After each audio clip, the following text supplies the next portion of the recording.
Hello everyone and welcome to another mod spotlight. Today I'm taking a look at Chunk Animator, which is the mod that makes your world load a little fancier.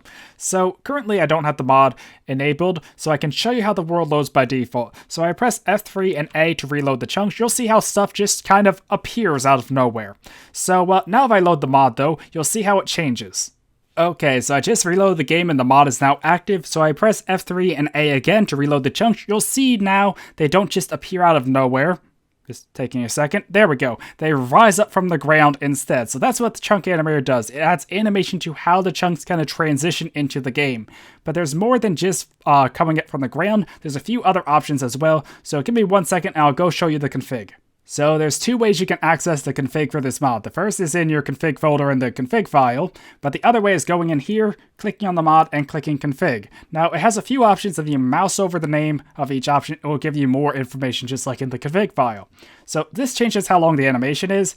This disables if the chunks around players will animate. This is the easing function, which controls a bit of how it's animated. I'm not really sure exactly how this works, but yeah, it gives information there if you want to look into that. And this changes how the chunks are animated. So by default, it's from below. But as you see, there's a few other options.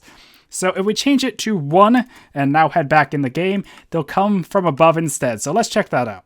Okay, so we're back in the game, and as the world initially loads, I noticed that it does just kind of appear out of nowhere like default, and then some of the outer chunks start to do the animation. But if I hit F3 and A again to reload the chunks, you'll see that they all should fall from the sky. So I think it's just when you first load the world, it doesn't kick in right away, but there we go.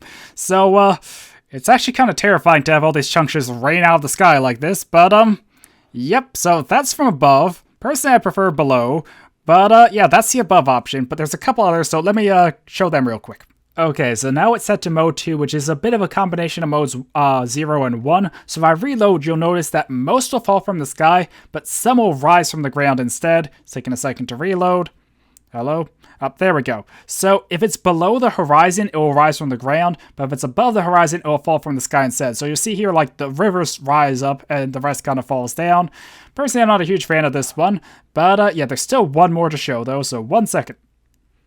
And lastly, we have mode 3, which as you can see has the chunks just kind of slide in. Now there is also a mode 4, but it's the same as mode 3, just calculated a bit differently, and personally I didn't notice much of a difference. Although if you want to play around and see which one you prefer, go ahead, because it says just try both. But yeah, so those are all the settings for Chunk Animator, and I think that kind of wraps up this mod spotlight. Personally, I think it is a pretty cool mod, since just having the chunks appear is kind of boring, and some of these effects might be a little extreme, but yeah, they're pretty cool looking. So I just have it loading again so we can see it sliding one last time. But yeah, if you are interested in this mod, I suggest just playing around the config and seeing which you prefer. So yeah. Anyway, I think that's going to be it for this mod spotlight, so hopefully you all enjoyed, and yeah, until next time, goodbye.